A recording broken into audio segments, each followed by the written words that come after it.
반갑습니다, 여러분. 저희 1부를 지나서 2부로 넘어왔고요. 자기소개는 1부 때 했으니까 가볍게 생각하도록 하겠습니다. 저희 지난달에 5월 21일 날 1부 녹화를 했는데 정신 차려보니까 벌써 6월 18일이 돼버렸어요. 저희가 한 2주 있다 녹화할 거라 생각했는데 그렇게 안 됐네요. 네, 오늘도 지난 1부와 같이 옥철님 그리고 김정태님이 함께 해주고 계십니다. 안녕하세요. 네, 안녕하세요. 안녕하세요. 안녕하세요 얘기를 할 걸 그랬네요. 어, 저희 오늘 얘기해 볼 거는 지난 시간에는 입문자와 이제 이미 이 프로그래밍을 하고 있는 사람 간의 격차에 대해서 얘기했다면 오늘은 이제 개발자들의 도구에 대해 설명할 때 어떤 어려움에 대해서 얘기를 해보려고 합니다. 저희 뭐 개발자들 도구 되게 많이 쓰잖아요. 이제 옆에서 보기엔 다들 컴퓨터만 하고 있는 것 같지만 사실 이거 켰다 저거 켰다 하거든요. 그래서 첫 번째 슬라이드는 이제 찬호님이 넣으신 거네요. 그래서 전산학 교육에서 가르쳐 주지 않는 것이라는 의미로 이제 이거는 URL 보니까 MIT 건가요? 네, MIT 겁니다.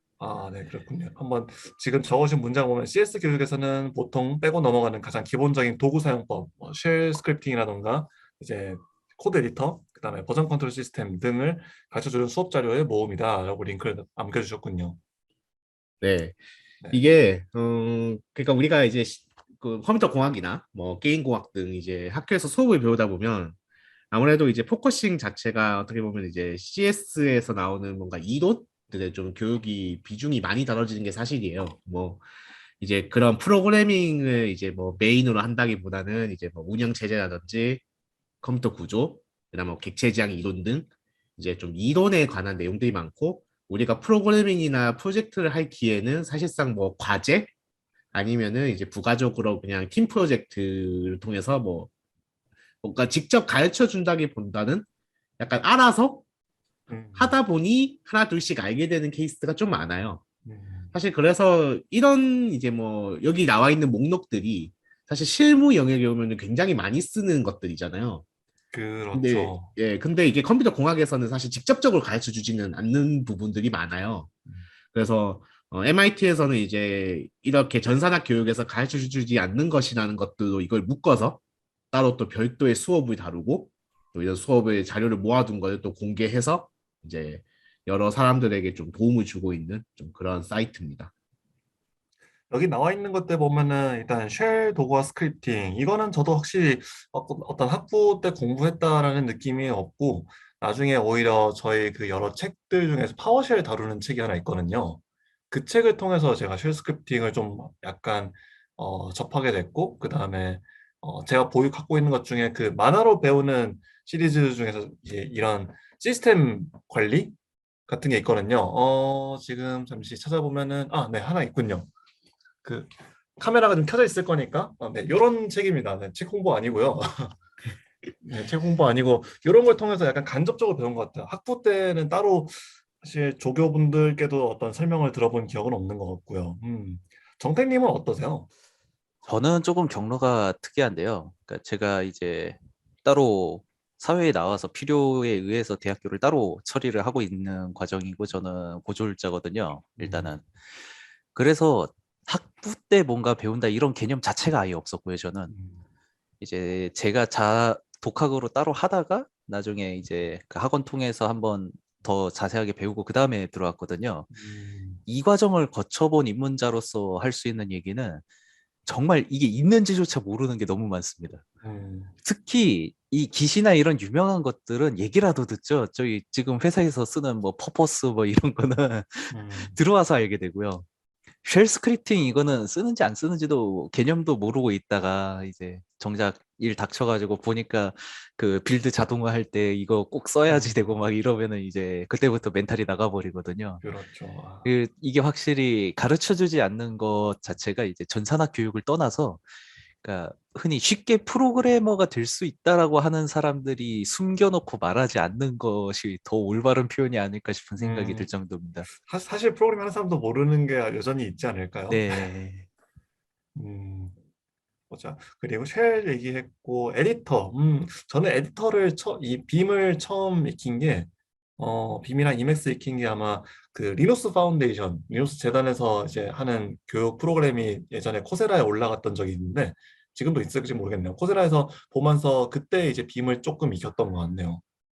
음, 그 다음에는 쓴 지 얼마 안 돼서 그 비주얼 스튜디오 하다가 비주얼 스튜디오 코드가 나오면서 이제 그때로 그쪽으로 옮겨간 케이스죠. 또 그러면 데이터 랭글링, 네, 정규식은 여전히 안 씁니다. 저는 정규식 되게 싫어하는 쪽이라서 공감합니다. 정규식 잘하고 싶은데 이게 잘 안 되네요. 이게 네. 저도 그리고 커맨드 라인 인터페이스 요즘은 그래도 뭐 윈도우즈 터미널에다가 이런 거 쓰고 있긴 한데 여기 오른쪽에 있는 것들 보면은 네, 시큐어 쉘은 약간은 다룰 줄 알고 팀웍스는 한 번도 써본 적이 없어요, 사실. 음. 팀웍스를 한 번도 써본 적이 아, 없고. 저는 진짜 이 부분에서 가장 핵심은 그건 것 같습니다. 그러니까 이게 흔히 저런 얘기들도 많이 하거든요. 나중에 실제로 써보면서 배우면 된다. 근데 실제로 써봐야 될 때는 보통 이걸 잘못 다루면은 저희 프로젝트에 누가 되는 상황이 발생할 수 이제 있는 그 상황이죠. 일정이 빠듯하다던가. 뭐 그런 거던가 아니면 핵심적인 코어 소스인데 제가 깃을 실수한다. 그러면 이제 다른 사람들 작업 다 망하고요. 그러니까 이게 분명히 써보면서 배워라라고 하는 게 너무 그런 무책임한 내용들이 많으니까 자기가 따로 찾아서 해봐야 되는 내용인데 그런 부분들에 대해서 많이 이런 얘기를 해주는 분들은 없지 않나 그게 좀 아쉽지 않나 싶습니다. 지금 정태님 말씀해 주셔서 생각난 게 이게 쉘 스크립팅이 되게 대표적인 예인 것 같아요. 그러니까 네, 배시 쉘 같은 경우는 스택 오버플로에 보면 자료가 되게 많잖아요. 근데 결국은 내가 이걸 처음부터 어느 정도 어떤 식으로 뭐 이제 if else 조건 넣어야 되고 종료 어떻게 시키고 이런 기본적인 어떤 배시 커맨드들의 동작을 모르면은 이제 그게 짜깁기가 되는 거고 그런 게 이제 복제가 된다라는 거. 저희 뭐 기시 포크가 기 저장소를 복제를 하든 간에 아니면은 누가 만들어 놓은 거 이제 컨트롤 CV를 해서 쓰던 간에 이제 그런 게 된다는 점에서 이런 부분들을 되게 교육 꼭 해야 된다라는 생각이 좀 드네요. 네. 네. 기승 다행스럽게도 저희 그 생활 코딩에 이고잉님의 강의가 있죠. 그리고 디버깅과 프로파일링. 이거 정말 누가 좀 알려줬으면 좋겠는 것 중에 하나인데 그리고 저거 하나 또 있지 않습니까? 여기에는 없는 C메이크는 저희 동아님의 영상이 있죠. 안 쓰는 게 제일 좋아요. 안 쓰는 게 제일 좋아요. 그런 건 너무 좀 파편화돼 있기 때문에 네. 디버깅과 프로파일링. 차원이 이거 넣으실 때 혹시 뭐 좀 떠올린 게 있으신가요? 뭐 생각나는 어떤 강의라던가 프로그램 같은 거. 음, 저는 이제 그 C++에 대해서 좀 설명을 해보자면은 이제 C++ 프로그램을 이제 처음 만들다 보면 이제 우리가 이제 배우는 과정에서 수많은 오류들을 많이 접하게 돼요. 근데 이제 보통 이제 처음에는 이제 그 오류가 왜 발생하는지에 대해서 사실 파악하기가 쉽지 않죠. 그리고 이제 점점 규모가 커지면 커질수록 이제 점점 더 이제 원인을 파악하기가 어려운 경우들이 많은데 사실 그런 원인들을 잘 파악하려면 이런 디버깅이라든지 프로파일링 테크닉이 굉장히 중요한데 C++ 책의 대부분은 사실 이런 디버깅이나 프로파일링 테크닉을 보통 잘 가르쳐 주지 않아요. 왜냐면 이제 저는 프로파일링 같은 경우에는 사실 입문서에서 굳이 다뤄야 될 필요는 없다고 생각하지만 디버깅 정도는 입문서에서 좀 다뤄줬으면 하는 바람들이 있어요. 왜냐면은 제가 실제로 이제 C++ 강의나 이런 세미나 같은 걸 할 때 느껴보는 거는 디버깅 테크닉에 대해서 생각보다 아직 모르시는 분들이 되게 많다는 거.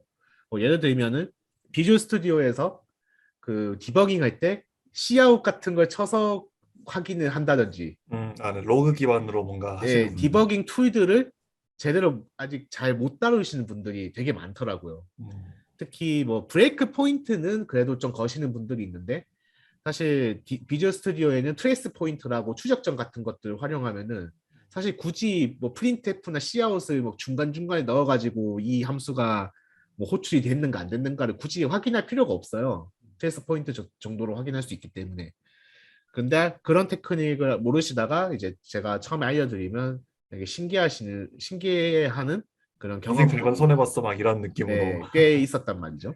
음, 그래서 이런 좀 디버깅 같은 테크닉들은 그 입문 때 가르쳐서 좀 스스로 원인을 분석하고 해결할 수 있는 능력을 키우는 게 실무에 와서도 굉장히 큰 도움이 되지 않을까 그렇게 생각해요. 저희가 어떤 코드를 이제 문제가 발생했다, 어떤 현상을 발견했다라고 할 때 거기에 대해서 어떤 통찰을 얻으려면 확실히 디버깅 경험이 되게 영향이 좀 크긴 한 것 같아요.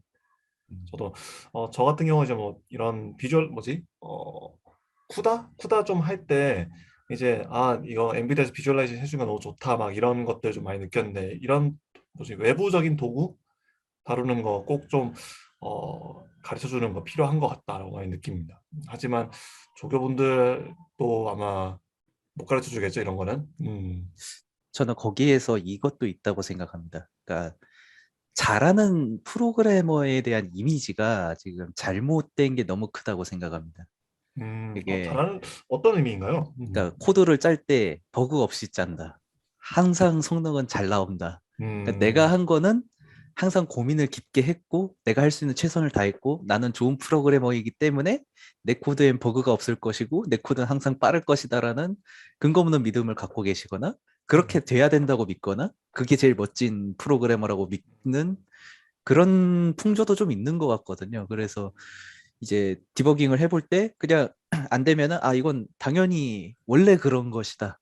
그러니까 안 봐도 어차피 이건 원래 그런 거니까 따르게 뭔가 또 추가 작업을 해야 된다 이렇게 잘못되게 번지는 이유는 그러니까 잘하는 프로그래머가 뭔지에 대해서 알지를 못하고 있으니까 잘하고자 하는 마음이 좀 어긋나게 보여지시는 분들도 계시지 않나 그런 케이스도 있다고 생각합니다.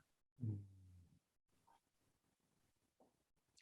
네, 그런 시각에 대해서는 사실 저는 되게 처음 들어보는 신선하군요. 하지만 근데 실제로 일해보면은 아 나는 그런 사람이 아니야 하면서 이제 자존감이 바닥으로 멘틀로 들어가게 되죠. 네네. 제가 요즘 그런 상태라 가지고는 너무 힘들군요.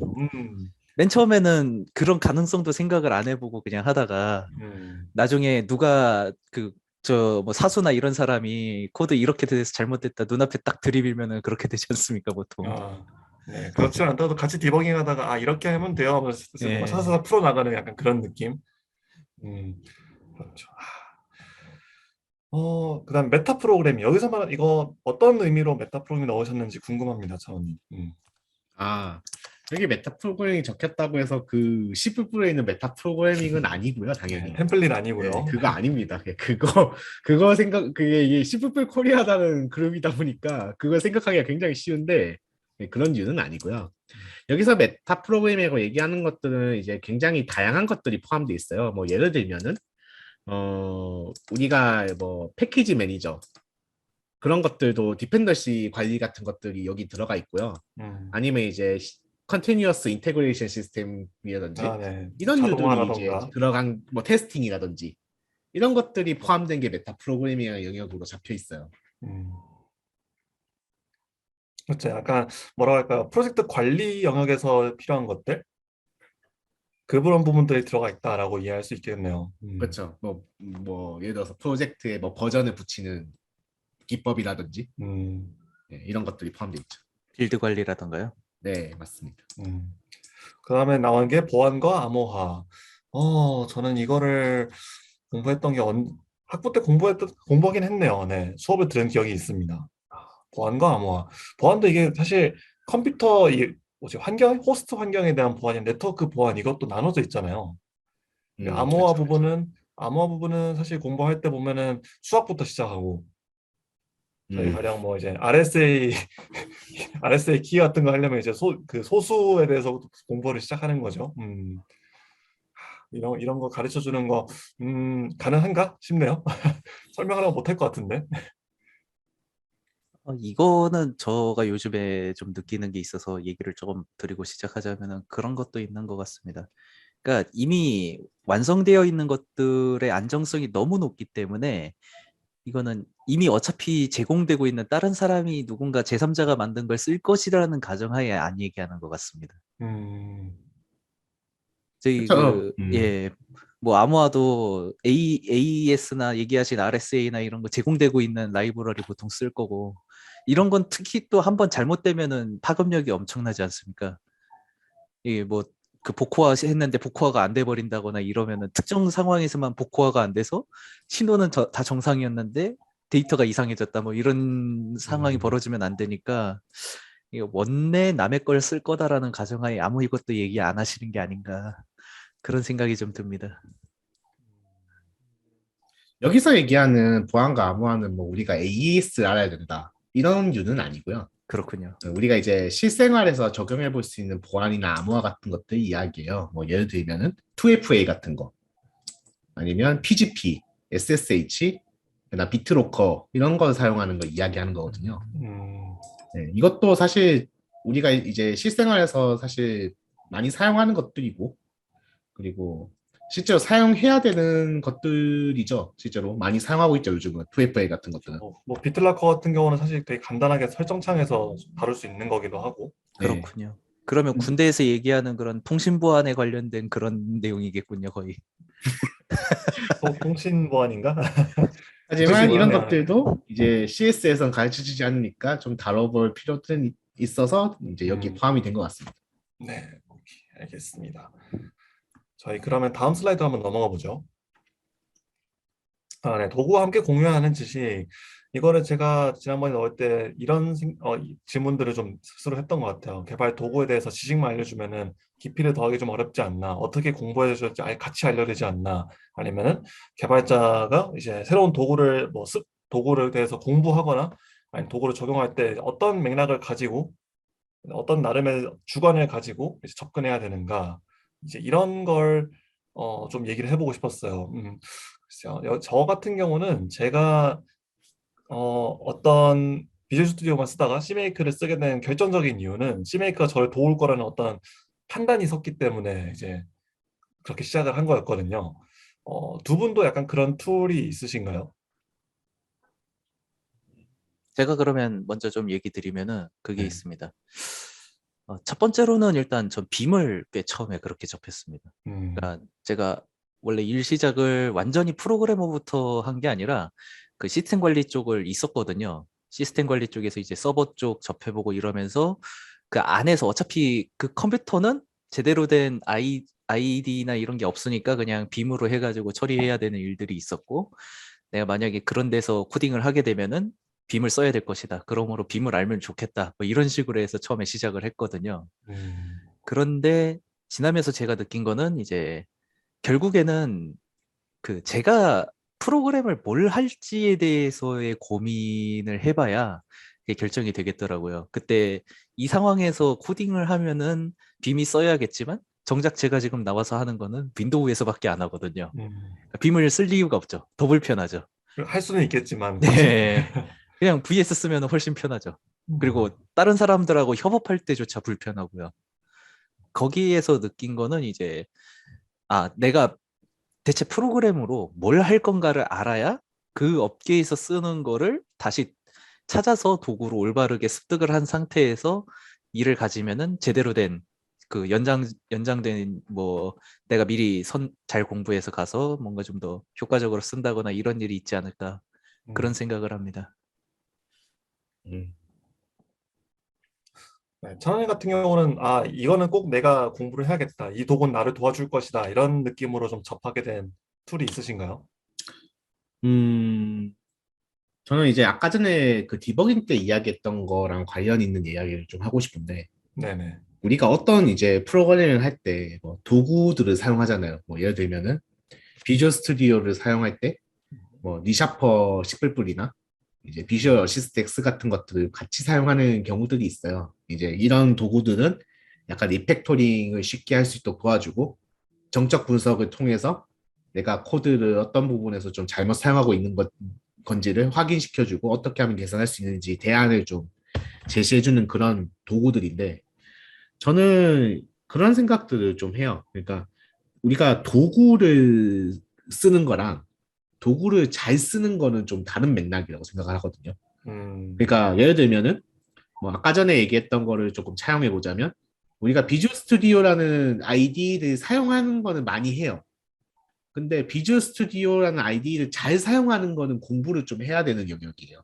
뭐 예를 들면 아까 전에도 추적점 이야기를 했잖아요. 네네네. 추적점도 사실 그냥은 알기가 좀 어려워요. 음, 왜냐면 우리가 그냥 이제 디버깅 하려고 찍어보면 브레이크 포인트만 찍히거든요. 그렇죠. 그 조건 없는 브레이크 포인트만 들어가니까요. 예, 근데 거기서 이제 오른쪽 버튼을 누르면은 그때 돼서야 이제 추적점이 보이거든요. 음, 그래서 우리가 도구를 잘 사용하기 위해서는 도구 자체에 대한 공부도 좀 필요하고 그런 공부가 되게 뭐 그렇게 유용한가에 대해서 의문을 던지실 수도 있지만 막상 아이디나 툴 같은 것들 공부하면은 굉장히 이전에는 몰랐던 기능들이 굉장히 많고 그런 것들 잘 활용했을 때 전반적으로 뭐 프로그래밍 경험이라든지 이런 사용 측면에 있어서 굉장히 개선된 환경을 만들 수 있거든요.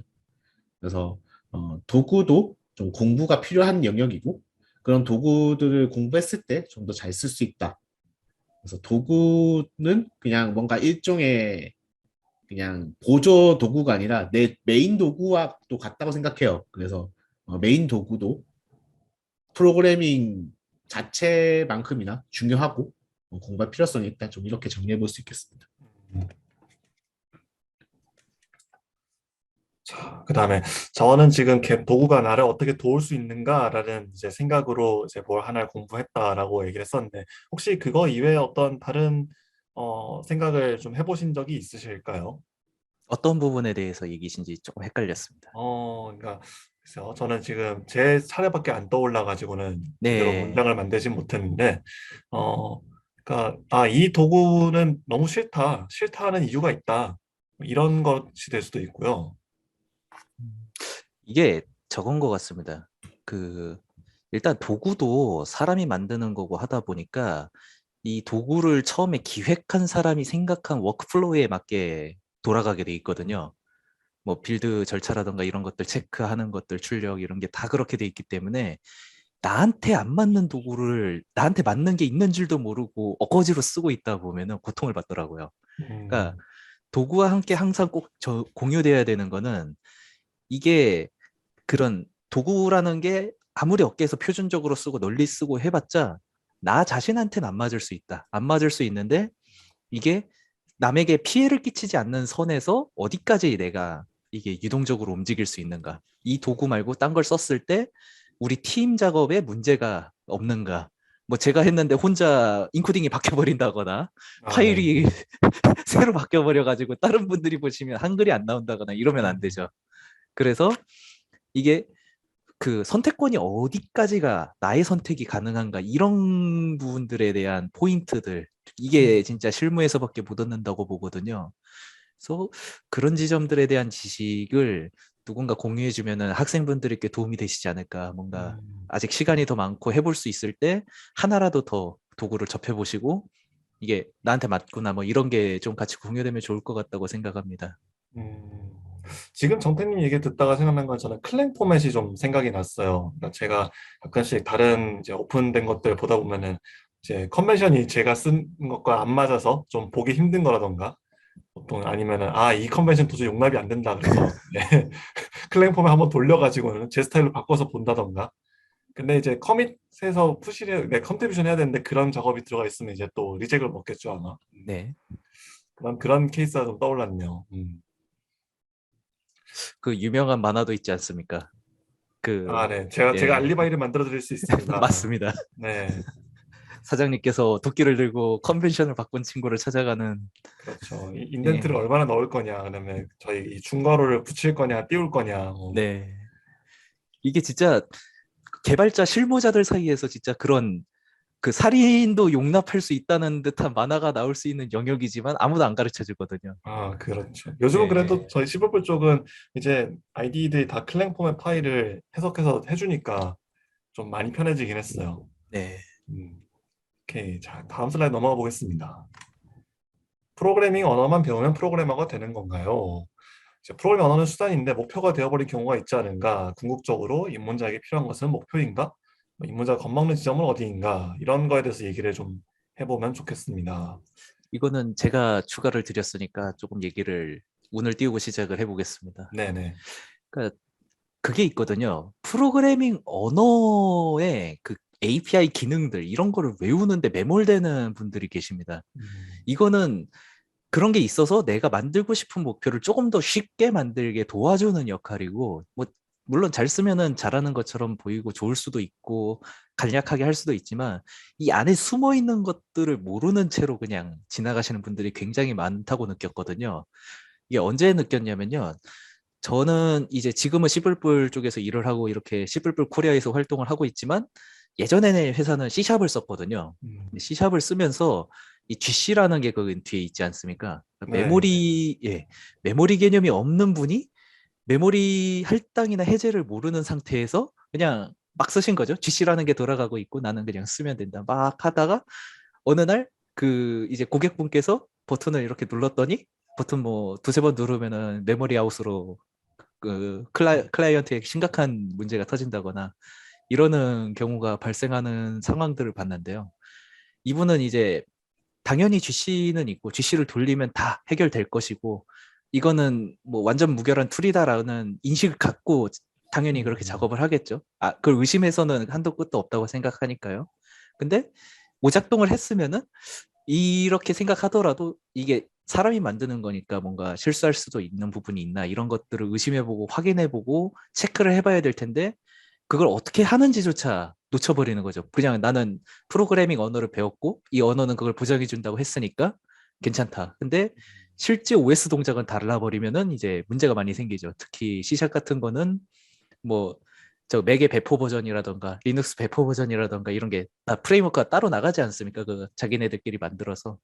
그래서 뭐 OS 위에서 동작을 보장해 놨으니까 당연히 될 것이다 하고 짜겠죠. 언어를 다 배웠고 뭐 만들어도 봤겠죠. 실습하고. 근데 실제 상황에 나가면은 그분 하드라서 SSD에서는 안 생기는 문제가 하드라서 생긴다거나 아니면은 OS가 달라져서 이게 스레드가 죽으면은 얘는 스레드가 살아 있는 것처럼 안 돼 있고 그냥 스레드가 죽은 순간 마치 디태치 된 것처럼 사라졌다가 갑자기 뭐 찾아볼래야 찾아볼 수 없는 상황이 돼가지고 뭐 살려보려고 애를 써도 안 나온다거나 뭐 맥에서 보통 그런다고 좀 들은 게 있습니다. 그거는 뭐 그런 일이 터진다거나 이런 것들에 대해서는 공부를 안 하려고 합니다. 음, 그러니까 프로그래밍 언어를 난 배웠고 난 프로그래머야. 프로그램을 짜봤어. 예제를 해봤어. 이러고 딱 끝나버리는데 실제로 내가 이 프로그램으로 먹고 살기 위해서는 그런 지식들이 진짜 중요하다고 보거든요. 이거를 실제로 고객한테 봤을 때 어떻게 문제를 해결할 것인가. 이거는 이제 컴퓨터 이제 OS에 관한 문제로 넘어가죠. OS랑 하드웨어랑 드라이버가 오작동했을 때 뭐가 나오나 뭐 이런 것들이 필요한 건데 우리가 프로그램을 만든다는 목표는 거기 있는데 이 수단으로서 언어가 존재하지만 언어가 목적이 돼버려서 나는 언어를 배웠으니까 괜찮아 해버리면은 이제 고통스러운 길들이 펼쳐지죠. 나중에 디버깅 할 때. 음, 거기가 흔히 이 마지막에 있는 입문자가 겁먹는 지점이라고도 생각을 합니다. 음. 갑자기 할 게 엄청나지지 않습니까? 거기 가면. 그것까지 할, 나는 이제 프로그래밍 언어를 배우면은 된다. 라고 해서 예, 그쪽에 이제 집중을 했었는데 정신 차려 보니까 가령 뭐 좀 전에 C샵이긴 했어 뭐 단넷 코어라든지 단넷 스탠다드들의 차이점 뭐 아니면은 이제 CLR에 대해서 이런 것들을 공부해야 된다. 그다음에 얘네들이 네, 뭐 각 OS마다 어떻게 조금씩 차이가 있다. 이런 것들을 배워야 한다. 그러면 이제 거기서부터 겁을 먹고 이제 이탈을 한다. 네, 그런 맥락인 거죠. 그쵸. 음, 그러니까 안 하려고 하죠. 거기서부터는 나는 시킨 거 프로그램은 짤 수 있고 언어로 만들 수는 있으니까 그냥 이걸로 하겠다. 이래버리고 마는 거죠. 음. 그거는 OS에서 안 해주는 거니까 스펙이다. 그러면 이제 스펙인지는 잘 모르겠지만 예, 어쨌든 안 되더라. 예, 그럼 이제 문제가 심각해지죠. 고객 쪽은 돼야 되는 게 안 된다 그럴 거고 하는 사람은 아니 이거 원래 안 되는 거다 이래버리고 하면 이제 거기서 피말리는 싸움이 시작돼 버리죠. 음. 그럼 그렇게 그리고 겁을 먹지 않게 만들려면 그러니까 저희가 결국 입문자가 자기가 인지할 수 있는 가령 뭐지 저희 스타로 치면은 스캔을 뿌려봤더니 내가 예상하지 않은 뭐 이제 스파이어가 있고 울트라 리스크 댄이 있고 이제 이런 느낌이랄까요? 네, 네 그렇다고 하면은 그렇게 겁을 먹지 않게 하려면은 어떤 도움을 저희가 줘야 될까요? 이제 저런 거라고 생각합니다. 결국에 저희 같이 조금 더 해봤던 사람들은 자기가 겪었던 내용을 정리하는 게 제일 베스트라고 생각합니다. 음, 이거는 어디 가서 돈 주고도 못 배우는 케이스들이 많이 나오거든요, 보면. 그 가령 저는 조사해 본 것 중에 이런 경우도 봤습니다. 프로그램을 실행을 딱 했는데 프로그램이 아무런 이유 없이 행이 15초가 걸리는 겁니다. 음, 그래서 이분이 블로그에 정리해 둔 글이 뭐가 있나 하면은 자기가 이제 윈 디버그로 내용을 살펴보고 있었는데 행이 걸리는 순간에 윈도우에서 인증을 하더라. 그 인증 절차를 거치더라. 윈도우 인증이 있는지 없는지 찾더라. 이거가 시간이 15초가 걸리는 거더라. 이거를 확인을 해서 적어 두셨더라고요. 그러니까 어, 이제 저는 그런 경험이 있던 글을 봤으니까 이제 15초 정도 갑자기 프로그램 시작에 핵인 걸려버리면 아 이런 글도 있던데 이런 것도 있지 않을까 의심해 볼 수 있고 내 프로그램에서 확인해 볼 지점을 찾고 이렇게 되니까요. 어떤 트러블 결국에는 슈팅을 하면은 기록을 남겨야 된다. 그쵸. 근데 음, 결국에는 이거는 그것도 있을 것 같습니다. 입문자분께서 제가 이 마지막에 추가한 이유가 그게 있습니다. 그러니까 입문자분께서 도망을 안 치는 게 제일 중요합니다. 이거는. 왜냐면은 이게 내가 해야 되는 일이야라고 의문을 가질 수가 있거든요. 음, 이거는 내 월급에 안 들어있는 일이 아닌가. 이걸 내가 왜 해야 되는가 의문을 가질 수 있는데 저는 그 프로그램이라는 무언가를 만들어서 제공을 해야 된다. 그러니까 내가 돈을 받고 어떤 동작하는 물건을 제공을 한다라고 하면은 그 동작에 있어서의 기본적인 보증은 자기가 할 수 있어야 된다고 생각을 하거든요. 가장 기본적인 거죠. 제가 어디에다가 배포를 하느냐에 따라서 그 단계에 맞는 기본적인 확인 절차는 자기 자신이 가지고 있어야 된다라고 생각을 하는 편이라 그거에 대해서 스스로가 이제 인증 마크를 할 수 있는 그런 부분들에 고민을 한번 해보셔야 될 거라고 생각을 하고요. 그거를 네, 예, 지금 정태님 말씀하신 부분이 사실 좀 중요한 포인트가 되는 것 같아요. 그러니까 진짜로 이 사람이 개발 쪽으로 뭔가 도전해보겠다라고 하는 그 결심하는 지점과도 약간 맞닿아 있을 것 같은데, 네, 그러니까 이게 이거잖아요. 나는 어, 그냥 공부하는 게 아니라 실제로 돌아가는 걸 좀 만들고 싶다라고 결심하는 그 지점과 이제 정태님 말씀하신 그러면 어떻게 이제 이걸 보장해 줄 것인가? 네, 내가 어떻게 하면 거기까지 더 이제 나아갈 수 있을까라는 걸 고민하는 그 지점인 것 같거든요. 그렇죠. 그러니까 음, 이게 많은 경우에서 사람들이 책임은 얘기를 안 합니다. 음, 그러니까 책임이 없어야 달콤해 보이거든요. 책임이 있으면 이걸로 파생되는 온갖 속쓰린 일들이 많지 않습니까? 가장 심한 거는 데이터 다 날아가가지고 고객사에서 뭐 법적으로 뭔가 요청이 들어온다거나 그러면 음. 이제 잠도 못 자고 고생하지 않습니까? 그런 어두운 면들도 확실하게 얘기를 해야 이게 뭔가 좀 더 결심도 하고 준비도 하고 생각도 해볼 수 있지 않나 그런 생각이 좀 있습니다. 찬원님은 요 주제 저랑 정태님이 지금 열심히 얘기를 막 이것저것 많이 했는데 찬원님도 뭔가 얘기할 거리가 있으신가요?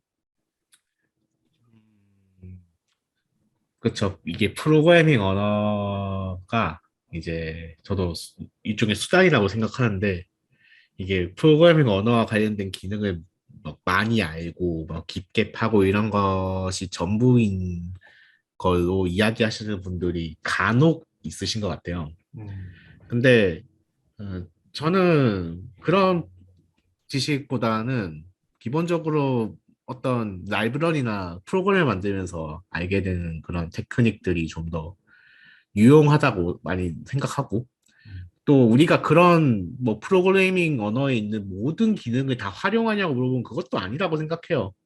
사실 C++은 저희가 알고 있는 것보다 훨씬 더 방대한 기능들 갖고 있고 되게 내용도 깊은 것들이 많은데 저희가 이제 그거 실무에서 사실 다 다루는 경우는 거의 없다고 생각해요. 그래서 그리고 요즘 나오는 그런 기능들은 물론 뭐 이전에 없다가 등장하는 기능들도 물론 있지만 기존에 있었던 할 수 있었던 것들을 좀 더 편하게 하기 위한 이제 걸로 뭔가 이제 변환돼서 나타나는 케이스도 굉장히 많단 말이죠. 그래서 뭐 장인은 도구를 탓하지 않는다고 이야기하지만 뭐 탓할 때도 있고 탓하지 않을 때도 있지만 이거는 굳이 탓할 필요는 없는 부분이라고 생각하고 그래서 좀 언어가 수단이어야 돼야 되지 목표가 되는 경우는 좀 학문적으로 나아가는 케이스라고 보고요. 어, 그런 게 있는 것 같아요. 그러니까 프로그래밍 우리가 이제 어떤 언어를 배우기 위해서 입문서를 부터 본단 말이죠. 입문서를 보고 나서 그 다음에 이제 뭐 할 거냐. 그 다음이 이제 관건인 것 같아요. 여기서 이제 저는 굉장히 중요한 게 보통 이제 입문서 보고 나면은 이제 그 다음 책으로 뭘 보면 된다 이렇게 이야기할 수도 있지만 저는 프로그래밍 언어를 가장 빠르게 그리고 효과적으로 배우는 방법은 많이 만들고 많이 부딪혀보고 많이 해결하는 거라고 생각해요. 이거는 계속 사실 써야 된다. 네 음, 그러니까 이게 뭐 프로그래밍 언어라고 이야기 안 하고 다른 걸 갖다 붙여도 저는 크게 바뀌지 않는다고 생각해요. 음, 저는 뭔가를 배우고 익히는 데 있어서 왕도는 사실 잘 없다고 생각하거든요. 정도는 있다고 생각하고. 음, 그 정도라는 거는 사실 많이 써보고 많이 부딪히고 많이 해결하는 거라고 생각해요. 왜냐면은 우리가 뭐 프로그래밍 테크 언어라는 거는 우리가 예를 들어서 입문서를 통해서 배운다고 하지만 예를 들어서 한 몇 개월만 안 쓰고 이후에 다시 보면 또 모르는 경우들이 허다하거든요. 음, 그러니까 저희가 뭐 동아님이나 정택님이나 저나 이걸 오랫동안 많이 썼기 때문에 굳이 책을 안 보더라도 다 기억하고 있는 거잖아요.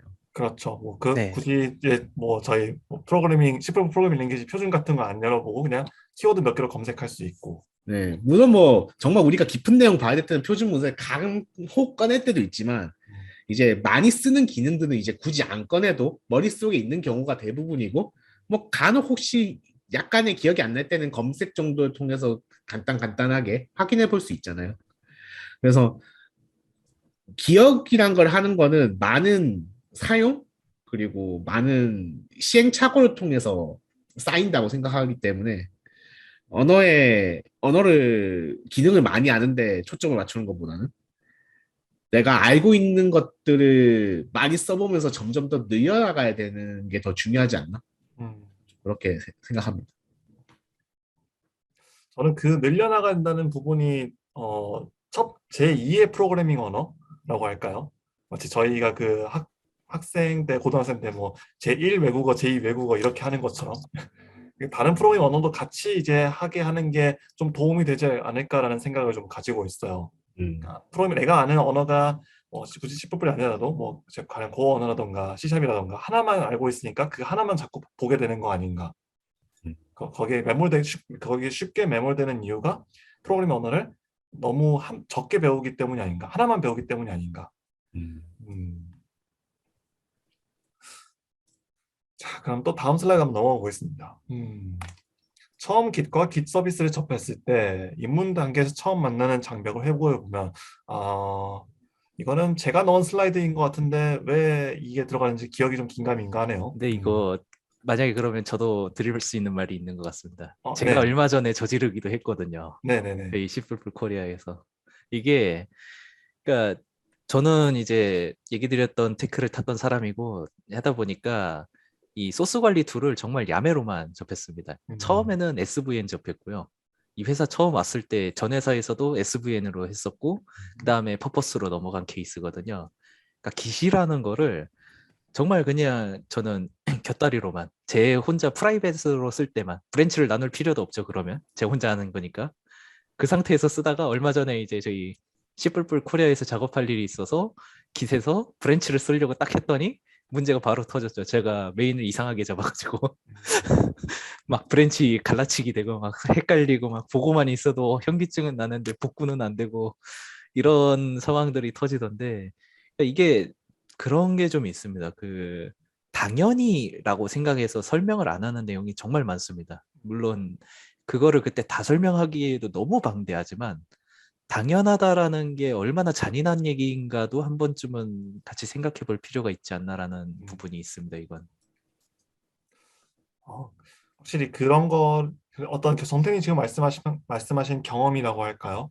아, 너무나 방대한 거 그걸 접했을 때 확실히 길잡이가 좀 있어야 된다라는 생각을 저는 좀 가지고 있긴 해요. 그러니까 뭔가 작업을 할 때 항상 일단은 뭐 온보딩을 한다면 페어 프로그래밍으로 같이 알려줘야 되고 아니면은 뭐 과제를 한다고 치면은 이제 같이 한 뭐 20분, 30분 정도는 같이 옆에서 이제 왔다 갔다 하면서 이제 얘기도 하고 나는 어떤 식으로 나라면 어떤 식으로 이제 좀 접근해 보겠다 같은 얘기를 하고 이런 게 이제 좀 필수적이라고 저는 많이 생각을 하는데 어 입문 단계에서 처음 만나는 장벽 어떤 지식의 방대함이 가장 큰 장벽일까요?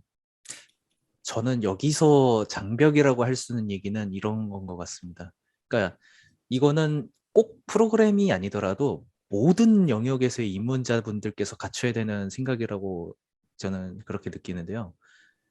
첫 번째가 정직해야 됩니다. 음, 내가 모른다는 거를 숨기려고 하고 가리려고 하고 이게 마치 내 인사고과에 뭔가 영향을 미치지 않을까, 내가 이것조차 모른다는 게 문제가 되지 않을까 이런 망상을 하다가 그 골든타임 들어온 지 1개월에서 3개월이라는 골든타임을 놓치고 나서 모르고 있으면은 그때 진짜 문제가 되거든요.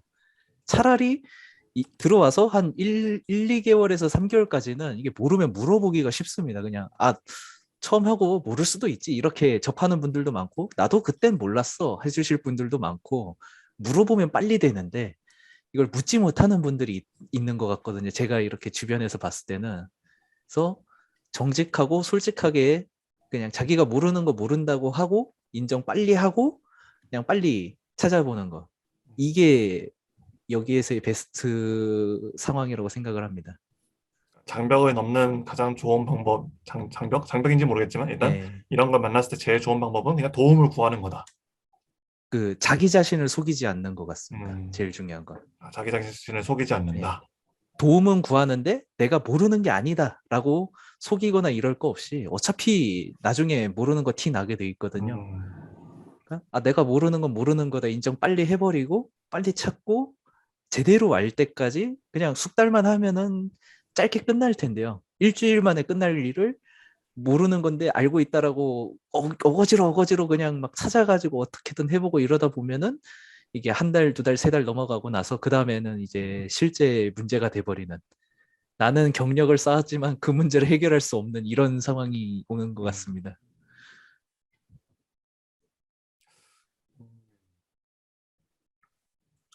찬호님께서 이제 어떤 입문자 단계에 있었을 때 만났던 장벽이나 장애물 같은 게 좀 기억나는 게 있으신가요? 뭐 많죠? 한두 개가 아니죠, 사실.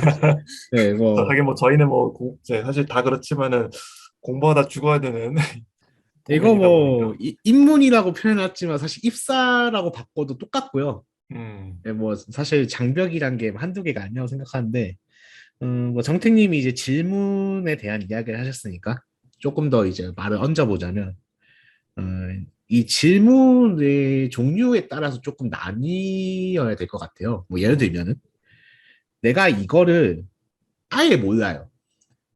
그러면은 사실 지체할 것도 없이 바로 물어봐야 돼요. 그러니까 뭔가 시간을 들여서 내가 해결할 수 있을 것 같은데라는 개념이 아니고 내가 아무리 시간을 들여도 그냥 알 수 없는 것들이 있어요. 음, 그런 것들은 사실 지체할 필요가 없거든요. 바로 물어보고 그렇죠. 바로 답을 얻는 게 검색해보고. 되게 중요해요. 근데 어떤 것들은 뭔가 좀 내가 시간을 들여서 해결해 볼 수 있는 여지가 있는 것들도 있어요. 음, 질문에 따라서는. 그래서 그런 것들은 사실 좀 당장 물으면 물론 답변을 얻을 수도 있지만 특히 이제 전 디버깅과 관련된 것들이 좀 이런 이유가 좀 많다고 생각하는데요.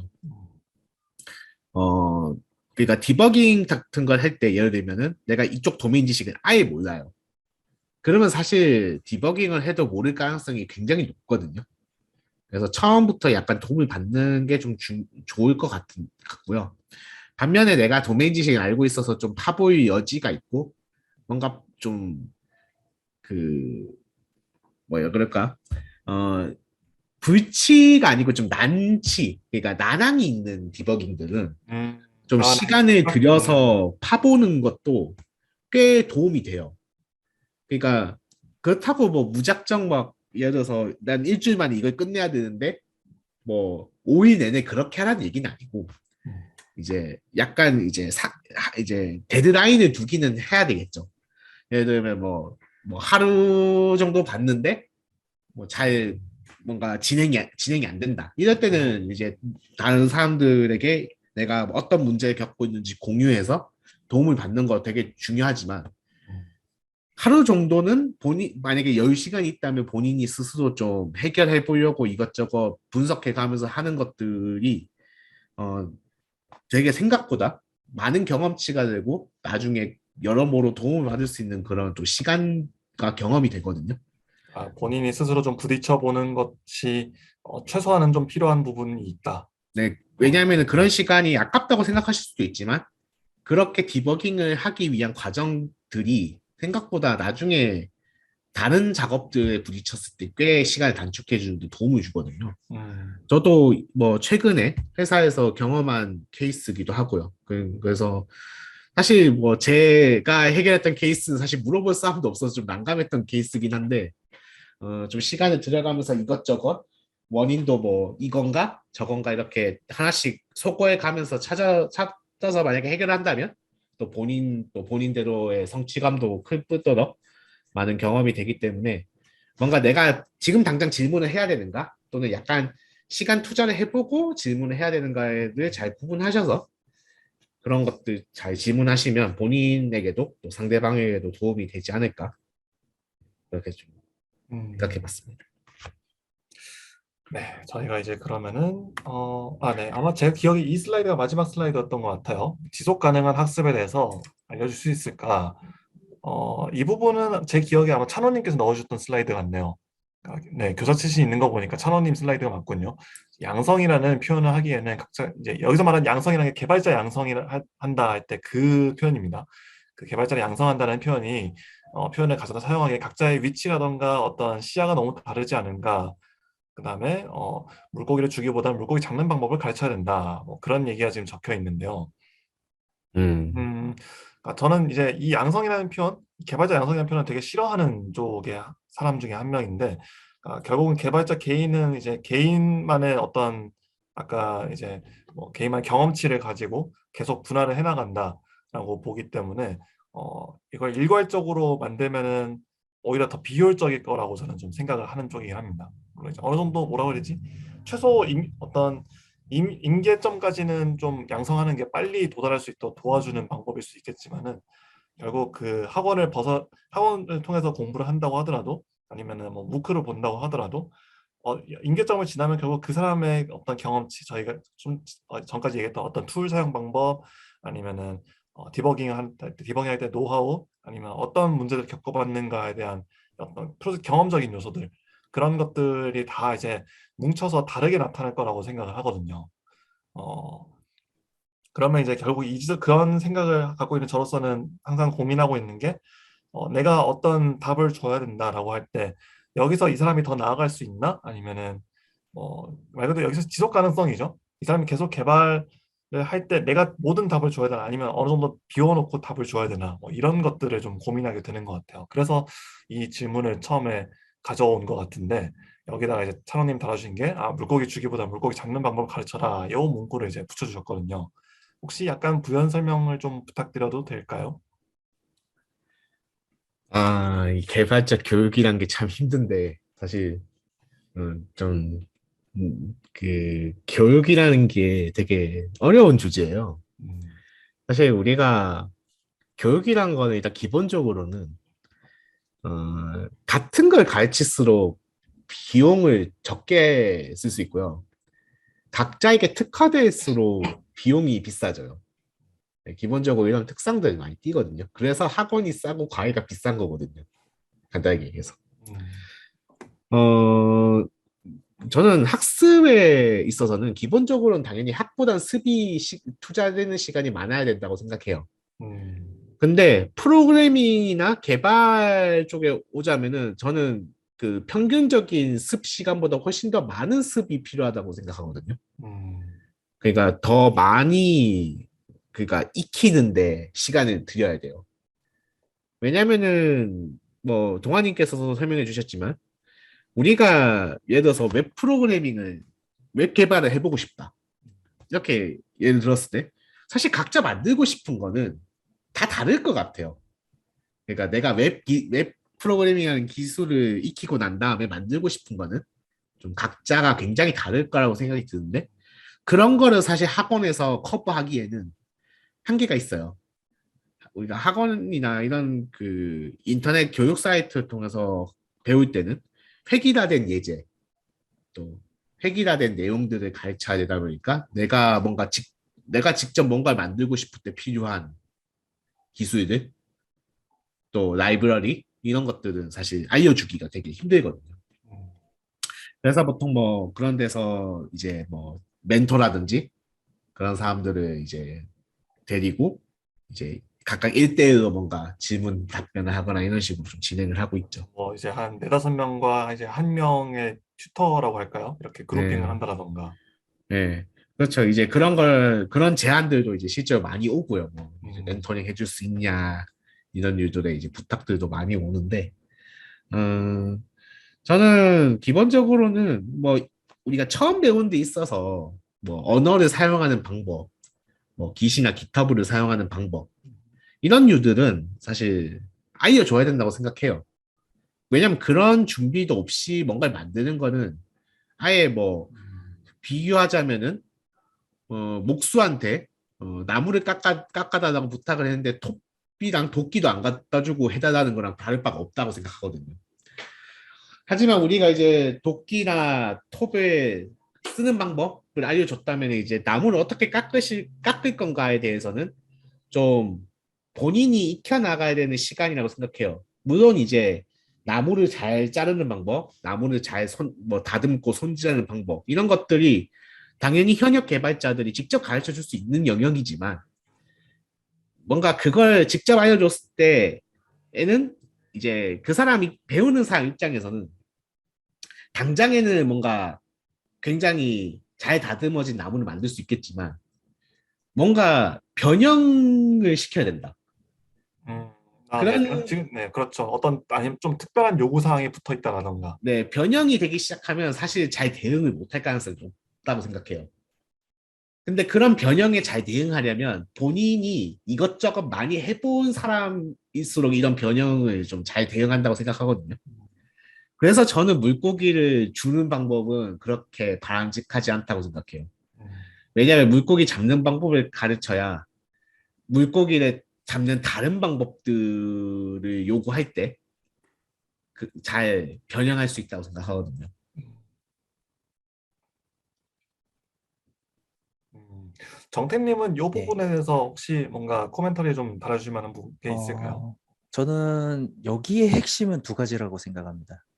뭔가 하면은 재미와 목표입니다. 뭐냐 음, 하면은, 그러니까 아이들은 뭐 이제 아이들로 예를 들겠습니다. 보통 이제 시작하는 아이들 같은 경우에는 보면은 그 공부는 학교에 가서 하라고 하면은 죽어도 하기 싫어하지만 놀라고 딱 하면은 정말 어른들은 상상치도 못한 기상천외한 방법으로 놀거든요. 아무도 모르던 뭐 음, 이게 재밌어라고 생각할 정도의 뭔가를 가져와서 놀기도 하고 그러는데 저는 그게 학습이랑 연관이 있다고 생각을 하거든요. 음, 그러니까 저희가 이제 먼저 이런 프로그램의 길에 들어온 사람으로서 가장 먼저 알려줘야 되는 지속 가능한 학습을 이루기 위해서는 내가 뭐가 재밌었고 나는 이걸 하고 싶다. 이게 왜 이렇게 가치가 있는가? 나에게는 이러이러한 사정이 있었거나 뭔가 이러이러한 것들을 봐왔고 그게 이 결과물을 만들었을 때 정말 멋져 보이더라. 빛나 보이더라. 난 이거의 값어치를 느꼈고 그걸 이루고 싶다. 너는 어떻게 생각하니? 라고 했을 때 그 아이가 거기에 대해서 재미를 느끼고 흥미를 느끼고 같은 목표를 갖고 싶어 한다. 그러면은 얘는 저희가 뭐 방법을 안 알려줘도 지 혼자 막 합니다. 알아서 찾고 공부하고 저희가 굳이 뭐 지속 가능한 학습 이런 거를 굳이 고민을 안 해도 이미 음, 스스로 뭔가 하려고 할 거거든요. 근데 여기서 저는 함정을 보통 많이 간다고 생각을 합니다. 그러니까 음, 사람들이 이 아이를 프로그래머로 만들기 위한 공부를 합니다. 그래서 이런 식의 접근을 쓰는 사람들은 싫은 걸 안 보여줍니다. 음, 다 좋은 것만 보여주고 재밌는 것만 보여주고 너는 좋은 것만 하면 돼 해버리면은 나중에 가가지고는 내가 이걸 왜 해야 되는가에 대한 의문을 갖게 되는 그런 게 있지 않나. 당연히 해야 되는 일인데 항상 좋은 것만 봐왔고 좋은 걸로도 많은 걸 해왔기 때문에 좋은 것만 하면 된다. 이래버리고 끝나면은 뭐 그러고 아무 문제도 없으면 행복하겠지만 정작 이제 버그가 터진다거나 중요한 문제가 생긴다거나 그러면은 내가 알고 있던 부분은 항상 밝고 빛나는 길이었는데 뭔가 이렇게 시꺼멓고 무슨 벤타블랙인지 블랙홀인지 모를 뭔가가 있네? 이거 뭐지? 이래버리고 여기서 회의를 느끼고 현타가 오고 이래서 이 길은 내 길이 아니었나 보다 이래버리고 나가고 전 그런다고 생각을 하거든요. 그래서 그런 어떤 이 그 뭐라고 해야 되나 인격 형성에 관련된 문제라고 해야 될까요? 뭔가 아이가 자기의 미래를 그릴 수 있게 그러니까 아이가 아니더라도 어른이더라도 학생이더라도 뭐 중고등학생 정도 된 학생이더라도 이 사람이 내가 프로그래머란 걸 했을 때 어디까지 갈 수 있을까? 뭘 할 수 있을까? 이게 나에게 얼마나 값어치가 있을까를 이미 이 길을 걸어온 사람으로서 얘기해주는 그런 게 좀 중요하다고 생각을 합니다. 음,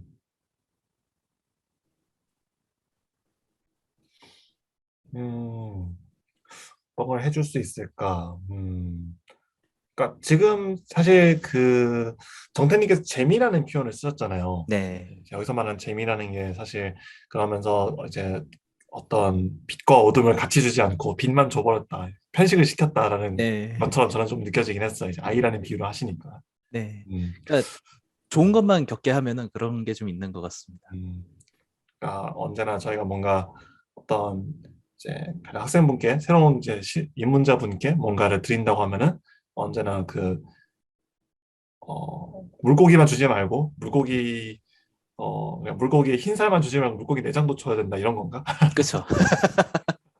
이거는 이게 이거긴 하네요. 네. 이게 뭐 긁어가지고 맛있는 것만 주면 좋겠지만 이런 음, 맛도 있어. 너가 나중에 혼자 하면 이것도 먹어야 돼 하고 이렇게 줘보는 거죠. 아, 그런 건가. 그런 상태에서 그거를 자기가 다 감안을 하고 이 길을 가고 싶다 하면은 그냥 저도 혼자서 할 거거든요. 그땐 음, 아무도 못 말립니다. 그렇군요. 아, 네. 저희 이제 이게 마지막 슬라이드였고, 네. 저희가 오늘 드디어 마치게 됐습니다. 이제 저희가 오늘은 개발자들의 도구에 대해 설명할 때, 왠지 얘기하다 보니까 도구가 아니라 학습에 대해서만 열심히 설명한 것 같은데, 기분 탓이겠죠. 네. 오늘 뭐, 녹화하시느라 정태님, 그 다음에 찬원님 오셔서 시간 많이 할당해 주셔서 감사합니다. 네. 저희는 오늘 이걸로 이제 저희 새로운 주제 2화를 마치고, 입문자에게 설명할 때 어려움 2화를 마치고, 이제 다음번에 또 다른 주제를 어떻게 구해서 저희가 녹화를 하도록 하겠습니다. 참가해주셔서 감사합니다. 고생하셨습니다. 고생하셨습니다. 고맙습니다.